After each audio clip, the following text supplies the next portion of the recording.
息子の名前はこんな感情に自分がなると思わなかった。私の場合は無痛分娩予定だったんですけど、これに関してだけは本当に何の共感もごめんなさいできなくて、率直に可愛すぎ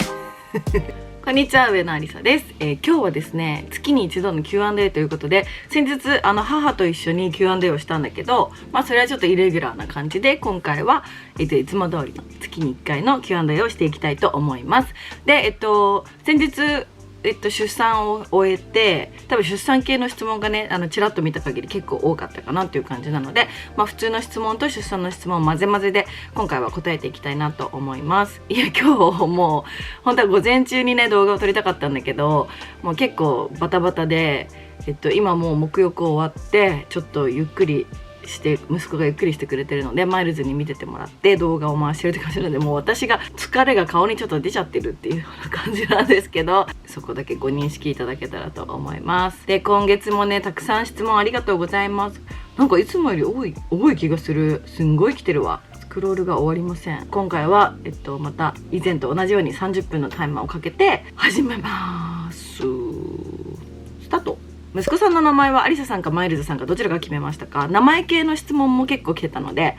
まずこれをピックしたいと思うんですけど、息子の名前は2人で決めました。で、アメリカ国籍と日本国籍両方取れるので、アメリカと日本で名前を変えたりとかできるんだけど、下の名前は一緒にした方がゆくゆく楽なので、アメリカの名前も日本の名前も一つの名前にしました。で、名前に関しては私がつけたいイニシャルがあって、そのイニシャルを使いたいって言っていうのは私が提案してて、でマイルズもいいんじゃないっていう感じで、そのイニシャルから始める名前っていうので、日本でも海外でも使えるのがいいなとか、私はもう振り切っちゃって別になんかカタカナでもいいけどぐらいで思ってたんだけど、それで一緒に考えて、もうそれは結構妊娠中期初期中期ぐらいから名前に関してはどうするみたいな感じで話してて、で私が女の子だったら結構昔から考えた名前があったんだけど、男の子の場合の名前とかは何も考えてなくて、で、イニシャルこれがいいみたいな感じでいろいろ出してたんだけど、2人で1個って一緒に思いついたやつがあって、いいよね、だけど一つの候補としてもうちょっと時間もたくさんあるし考えようって言ってたら、結局もうなんだかんだで生まれて、でいろんな候補があったんだけど、もう他の友達の子供の名前についてるとか、知り合いでこの名前がいるとか、なんかそういうのとかもあって、でその2人で一緒に思いついたっていうか、パッて浮かんだ名前が結局いいかもねみたいな。でもぶっちゃけなんかそれが結構前から初期の段階から出てたから、でいろいろなんかこれもいいんじゃないあれもいいんじゃないってやって妥協案みたいに感じちゃって、2人ともいいねって思ったのに、もう結局これでいっかっていうような感じの名前に感じちゃったんだけど、でもやっぱりそれが2人で同時に思いついたし、いいよねっていう風になったから、その名前にしようって言って、で名前を先に決めて、そっから画数を3つぐらい、なんかアメリカの方は別にローマ字英語だからいいんだけど、日本語は私は画数を気にしたかったので3つ、神社の姓名判断と、霊視の人と、あと完全に姓名判断だけを専門にしてる方3名に見ていただいて、でその中で総じて良かった漢字をつけたっていう感じなので、すごいちょっと長くなっちゃったんだけど、説明が2人で決めたっていう感じで、漢字に関しては完全に姓名判断でお願いしてつけました。はい、次。今一番欲しいものは何ですか？家ですちょうどね家ずっと探してるって、この5年間探してるんだけどっていう話をちょこちょこしてる、内見行ったとか土地見に行ったっていう話はしてたと思うんだけど、ちょうど息子が生まれたタイミングでめっちゃいい土地が出たの。でもこれは私息子からのプレゼントだと思って買おうと思ったんだけど、結局ダメでゴタゴタあって、だと出産して1週間とかで土地買うとか無理で、もう何の準備もできてないし、ローンの審査とか終わってたんだけど、手続きとか契約とかもできないし、無理だってなって結局見送ったのね。だからまた振り出しに戻って今も土地を探してるんですけど、土地とか家とかが今一番欲しいもので、テミオくんとのさ書いたら燃やせでも話したんだけど、ハリーのネックレスをプッシュギフトに自分で買おうと思ってたんだけど、なんか超不思議で、なんか子供が生まれてから物欲がマジで消えて、いや多分戻ってくるんだけど、私の物欲はすごい物欲女だから戻ってくるんだけど、今本当にね物欲がないっていうか、もうそれどころじゃないっていうか、もう子供のもの揃えるのに毎日アマゾンと楽天だし、なんか自分のことを考える時間とかがなくて、そもそもハリーのプッシュギフトとかもそのうち買いたいけど、産んですぐとか買い物にももちろん行けなければなんか無理だなっと思って、まあそのうち欲しいけど今すぐ買い物にはいけないかなっていう。あとネットで買えるのかな、針って分かんないけど、買うようなものでもないし、ちゃんと実店舗に行って見て買いたいので、そのネックレスはまだ買ってなくて、で私も買うモードになってないんですけど、あとライカのカメラをずっと買おうかな。でも重たいし持ち歩かないだろうな、私宝の持ち腐れになっちゃうなって思ってたんだけど、やっぱ息子ができてめちゃくちゃ写真を撮るようになって、1分1秒逃したくないみたいな感じで、もうほんと林家ペーパーさんみたいな感じでずっと写真撮ってるんだね。で携帯でも撮るし GR も使ったりとか、あとルミックスの S9 とかをその3台 iPhone、GR、ルミックス、あとコンタックスかフィルムカメラ4台をもう駆使して撮ってたんだけど、やっぱなんかこの間ニーナさん、いつもお世話になってるフォトグラファーのニーナさんがライカで写真撮ってくれて、お家に来て、であさみちゃんも来てライカ持ってるからライカで撮ってくれたら Q3 なんだけど、ニーナさんは何だったのかな、何のカメラって Q3 かな。やっぱりねめっちゃよくって、その出産前に買おうと思ってたんだけど、結局なんかバタバタして土地買わなきゃあんじゃとか生まれてやってたら、もうカメラとか買ってる場合じゃないみたいになったんだけど、結局土地を買わなかったので、なのでライカは近々買おうかなって思ってます。現在海外に留学しています。いつも支えてくれる両親に感謝の気持ちを伝えたいです。何かあるたびに言葉では感謝の気持ちを伝えていますが、他に何か喜んでくれそうなことがあればアドバイスいただきたいです。留学初期アリサさんの YouTube が支えでした。これからも応援してます。ありがとうございます。そして頑張ってください、留学。いや素敵だね。やっぱりなんか離れるとさ、親への感謝とかが込み上げてくるっていうのもあると思うんだけど、何かあるたびに言葉で感謝の気持ちを伝えてるって、それができてることが素晴らしいし、こう何かしてあげたいと思ってこの質問ボックスに書くこと自体も本当親御さんからしたらとても嬉しいことっていうか、そんなにいいのよっていう風に多分思ってると思うの、親心的には。あなたが元気でいてくれればそれでいいよってきっと思ってくれてると思うから、常にしかも言葉で伝えてるんだったらもうそれは素敵なことだと思うけど、やっぱ手紙ってすごく素敵っていうか残るものだし、見返せるから、親御さんがちょっとなんか嫌な気持ちになったり辛い時にその手紙を見て元気が出たりとかしたら嬉しいから、まあ海外から手紙をサプライズで書いてみるとか、お花と一緒に送るとかでもいいと思うし、結局心遣いだから。なんか私は20歳の時にね、ママから手紙をもらったので、その手紙が未だに宝物で、写真も撮ってあって、火事とか起きてもこの携帯でちゃんと見返せるようにしてるぐらい、すごい私にとって大事な手紙で、なんかそういうのとかを結局物とかっていうよりもその伝えるっていうのはさ、喜んでくれるっていう風になるとこう見返せるものはいいかなと思うから、例えば一緒に撮った写真と手紙とかそういうのを送ってあげたらいいんじゃないかなと思います。抱っこ紐はどちらを使ってますかということで、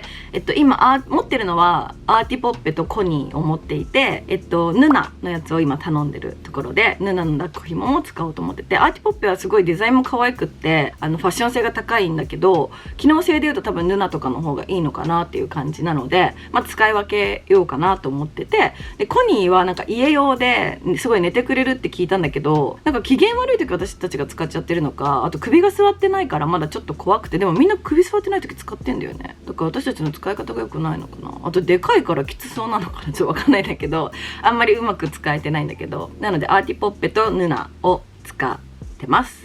ロンドンとの遠距離1年の乗り越え方教えてください。やっぱ遠距離ね、でも1年って決まってるんだったらめっちゃ頑張れる気がする。1年って超あっという間だし、もし会いに行けたら 1,2 回会いに行けたらいいなっていう感じだけど、私たちは毎日テレビ電話LINE はしてたね。でもなんかお互い忙しかったら1日朝と夜だけとかいう日もあったけど、ことあるごとに電話とかもしてたし、だからあんまり距離を感じなかったかなって感じなので、連絡のまめさはお互いに気をつけた方がいいかも。お互いを不安にしないっていうのが大事だから、別に連絡対して取らなくても不安にならない関係なんだったらいいと思うけど、もしなっちゃうんだったらちゃんと連絡は返す。寝る前には必ず時差があっても連絡してねとか、そういう約束事を決めといたらいいんじゃないかなと思います。マザーズバッグは何を使う予定ですかっていうことを来てるんですけど、マザーズバッグに関してはあんまりなんかマザーズバッグっていうような仕切りがついてるものとかを用意してなくて、それこそザローとあとコーチからいただいためっちゃ可愛いバッグがあって、それもマザーズバッグにしようと思ってて、あとセザンヌの黒いレザーのバッグもマザーズバッグにしようと思ってるんだけど、ポーチとかを駆使して入れればいいかなっていうのと、あと基本車移動なので、最悪なんか車に置いておけるから、なんかマザーズバック1日出かけるとか車移動とかじゃなかったら必要なんだけど、結局なんか自分のちっちゃいバッグと子供用のバッグとかで分けることに私なりそうだなって思ってます。でもまだ私外に出れてないので、外に出たらそういうのも今後紹介していけたらなと思ってます。ゆさちゃんご出産おめでとうございます。母になって一言お願いしますということで。いやレベチマジでレベチ。なんかこんな感情に自分がなると思わなかったっていうか、マジで満ちすぎたこの感情。なんか私結構愛に溢れてるタイプって自分で思ってて、動物も好きだし人のことがもめっちゃ好きだし、もう愛が全てって信じて素直に生きてきてるタイプ、まっすぐ生きてきてるタイプなんだけど、なんか我が子ってえぐい。なんか今まで生まれる前とかみんなにもう自分の子って本当に可愛いよって言われてて、でしょうねって思ってたの。なんかそうなんだろうなっていう、自分は経験したことないけどきっとすごい信じられないぐらい可愛いんだろうなって思ってたけど、だから可愛い云々っていうこの愛のレベルが想像をはるかに超えてきて、こんなにマイルズのことも10年間ずっと愛してるし、もう本当に大好きだけど、なんかもう次元が違うっていうか、マイルズのことも未だにもちろん大好きなんだけど、マジで次元が違くて、だからもうレベチっていう一言かな。なんだろうな、例えば不妊とか子供ができないとか相手がいないとか、そういう理由もたくさんあると思うし、私も簡単にはいかなかった身なのでカジュアルに言えることじゃないと思うんだけど、例えば自分が子供が欲しいかどうかを迷ってるっていう、たまにそういう質問も来るんだけど、授かれる授かれないっていうことではなくって、欲しいかなどうかなって迷ってるっていう相談とか質問が来たりすることがあったんだけど、もしそのオプションとして子供を持つことがまだ自分の中にあるんだったら、私はぜひ経験してほしいなって思ったし、自分が35で出産して子供欲しいなって思えてよかったなって思った。我が子とも出会えたこともそうだし、今までなんか3000とか未だに私は産んだ後もバンバン働いていくつもりではいるんだけど、なんか前から私3000にまだ産んだことがないから分かんないみたいなことを言いつつ、でも生まれても私はなんか仕事とか自分の人生を進んでいきたいっていうことを言ってて、今もその気持ちは変わってないんだけど、産んでからやっぱ仕事とかに戻れないじゃないけどさ、戻れなくなるよって結構周りから言われてて、それってなんか育児が大変でかと思ってたら、普通に心の面で我が子と離れられないっていうのがもうすごく理解できるし、だから仕事とのバランスでも、私はもう仕事していかないとさ生きていけないし、生活もできないからし、私も仕事が好きだからしていきたいしってなった時に、そのバランスをここから取っていくのとかも次のチャレンジ、私の中でのチャレンジだし、それもみんなにも発信していきたいなって思ってるんだけど、そうだから何の話でしたっけ忘れちゃった。一言お願いしますに対して私こんなに話してるのか。まあいいか。はい、次いきます。お子さんが生まれてご夫婦との時間で何か変わったことはありますか？2人のデートの時間とか作ったりしてますかということで、もう今はそんな余裕はなくって、逆に3000に私たちめちゃくちゃ行きまくって2人の時間をすごく大切にしたので、そこまで今2人で出かけたいってそもそも今思わないし、まずまだ出かけられないので、出かけられるようになってもすぐは2人でとかはあんまり考えてないから、だったら3人でお散歩したりとかかな。もうちょっとしてから多分2人で出かけたいっていう気持ちが出てきた時でいいかなって思ってます。今は家族3人の時間を大切にしてます。本当新生時期ってさ一瞬だしさ、この赤ちゃんの時期って一瞬、しかも私の場合35で産んでるから、多分時の流れが25歳の時に産むよりも早いはずじゃん。今年の体感的にも1分1秒噛み締めないと思ってるので、今は息子との時間をお互い、マイルズも私も大切にしてます。お気に入りファンで3つ紹介してください。ちょうど今日ドレッサーで撮ってるので紹介しようかな。1つ目、じゃじゃん、ナーズのクッションファンデ、ライトリフレクティングセラムクッションファンデーション。これはモンブランっていう色なんだけど、私はこのクッションがすごい手軽だし、お肌も今日もこれ使ってて、パパパって5分メイクとかの時にすごくよくって愛用しています。で2つ目はこれかな、ディオールのプレステージの、私は01番なんだけど、ホワイトルプロテクター UV ルミエール。これは BB クリームなのね。なんだけど、だから下地と一体型みたいな、日焼け止め化粧下地っていうんだけど、色がついててしっかりファンデーションでカバー力もあって、これ結構使ってると今日肌めっちゃ綺麗じゃないって言われることがすごく多くて、で厚塗り感も出ないし自然な肌を演出してくれるので、私はこれがすごく好きで最近もよく使っています。あともう一個ね、一般だよな、もう一個選ぶとしたらここれかな、ジバンシーのプリズムリーブルのグローセラムファンデーション、私は 1.5N 版なんだけど、これも程よいツヤ感でお肌を綺麗に見せてくれる、厚塗りにならなくてお肌を綺麗に見せてくれるのね。で似てるのだとデコルテの全ウェアグローが結構似てるかなって感じ。私は色はね、これは N22 番なんだけど、ここは似てるかなって感じだけど、ジバンシーの方が結構比較的よく使ってるかなって感じです。この3つが私のおすすめのファンデーションです。最近の1日のルーティンはどんな感じですか？ 1 日の Vlog を撮ったんだけど、ちょっと結局ね、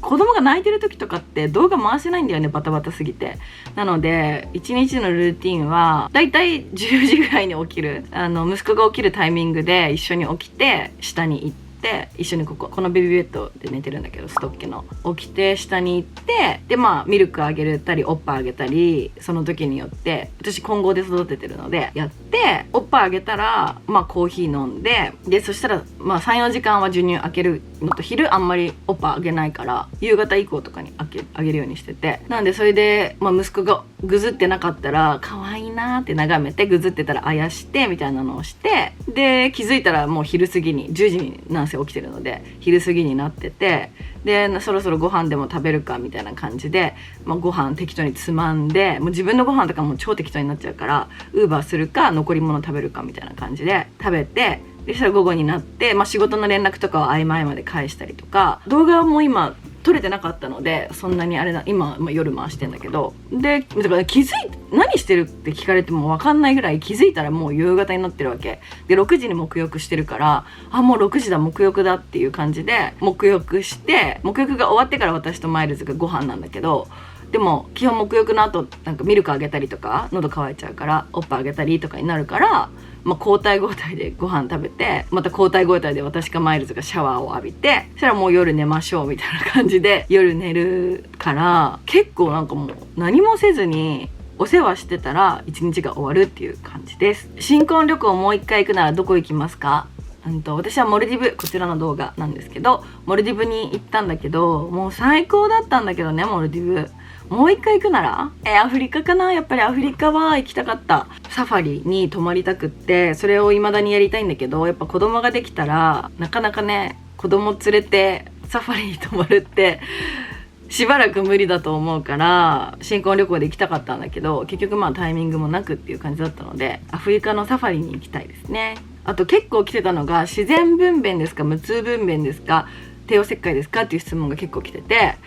私の場合は無痛分娩予定だったんですけど、緊急帝王切開になりました。その出産のね動画をね出す出さないっていうのをまだ決めかねてて、その動画で詳しくお話ししてるんだけど、もしその動画が上がらなかったらまた出産のレポみたいなのは動画にしようかなと思ってるんだけど、それに関して言うと、無痛分娩の予定で、私の産院はウイさんだと計画無痛ができないので、陣痛が来たり破水が自然に起きてから入院してっていう感じの病院だったんだけど、私の場合予定日超過しちゃって陣痛も来ないし、子宮口も 1.5 センチぐらい、12週間ずっと 1.5 センチみたいな感じで、ただもう大きかったので息子が、でいつにもう計画入院しましょうみたいな、計画にしましょうっていう風になって、もうこれ以上待つとちょっと大きいから母体にも赤ちゃんにも負担がかかるかもっていう感じになって、でも4000ほぼ300かで生まれたんだけど、3700ぐらいだったの、エコーを見た時は。で3700ぐらいがマックス値で4000いっちゃうねみたいな風に私は思ってたんだけど、先生たちは3700大きい、それでも大きいねっていう感じで、計画無痛になりましたっていう、それも病院の空き状況とかに合わせた日程で計画無痛になって、でその日にでもちろんね、その日まで私陣痛来ると思ってたの。そしたらもちろん来なくて、前駆陣痛すらなくって、でお印とかももちろんないし、内心グリグリなんて 3,4 回やったわけよ。だけど全然ダメで、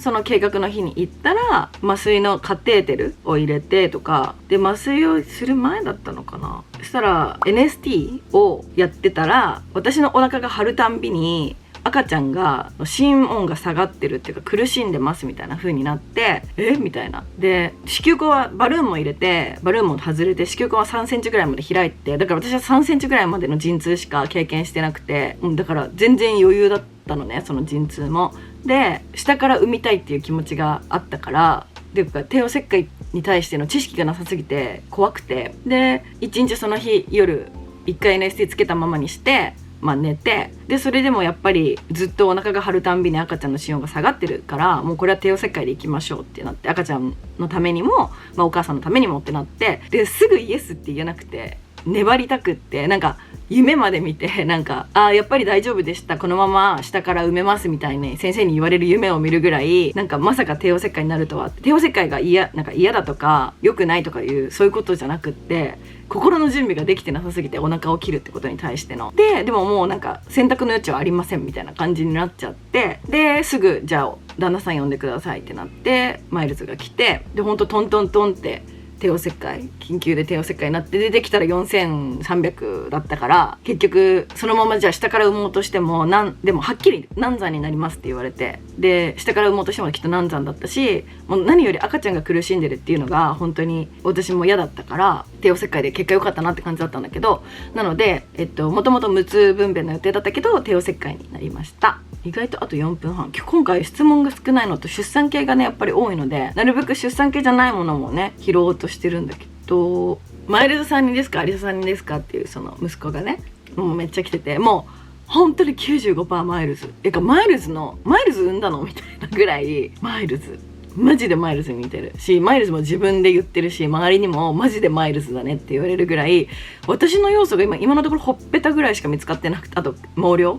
とほっぺたぐらいしか見つかってなくて、それ以外ほぼマイルズですね。こっからでも私に似てくるかもしれないし、楽しみだなっていう感じです。20代から30代でみんなのライフステージが変わっていく中でフレンドシップを続けることの難しさをアリサちゃんは感じましたか？25ぐらいから感じてるんですが、オーストラリア移住後特に難しさ感じてますということで、そうだね、私の周りも結構やっぱ夜ご飯行ける友達とかがどんどん少なくなっていったりとか、年下の友達とかと遊んでもらうようになったりとかっていう風に変わっていったけど、だからそこに対して難しさとか思わなかったし、逆にじゃあママになった子たちとかは昼しか出れないんだったら昼に会えばいいし、合わせられる方が合わせれば友情が続いていくっていうか、別に会うから友情が続くわけじゃないし、たまにしか会わなくても大事な友達っているじゃん。だから